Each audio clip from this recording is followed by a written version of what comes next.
usually feel condemned. The word of God, I think that's one of the potent effects of the word of God.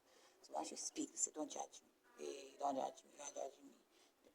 God looks at the heart. He doesn't look at the outward appearance. But in that context, it was in 1 Samuel chapter 13, verse 7, verse 13 or 16, verse 7, that when Samuel saw Jesus' firstborn son asking to pass before him, he said, behold, the Lord's anointed.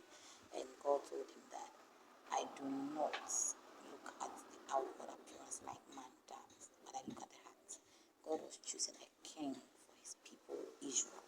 And he wasn't going to use outward appearance, the countenance. So I believe Samuel learned his lesson, because the other ones that came to pass, he held his peace. He just waited to hear what God had to say about them. And God said, and then he said, are these all your sons? And the father said, oh, there's a younger one.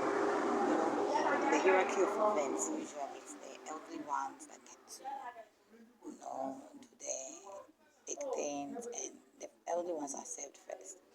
You understand? I believe when the people of Israel asked for a king, God gave them so he was goodly, he was the tallest, he stood out wherever he was. He stood out in height and countenance.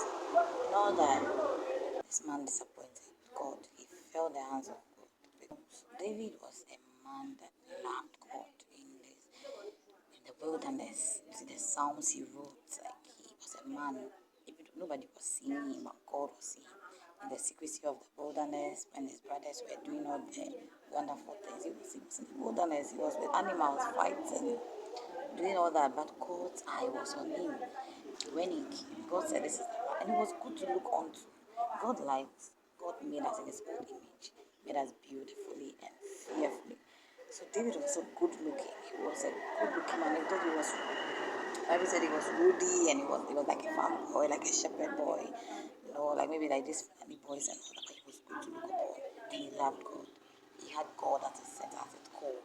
God said, I chose Samuel. I told you Saul thought he was good to look upon. He was handsome, he stood out, he was all that and all that, so he didn't really regard. I'm not sure he saw probably had a fellow that kind of intimacy with God. But the people asked for a king. God gave them a suitable king, because the other nations, whatsoever, they had their king. So God chose a man and he used him. God qualifies who he uses.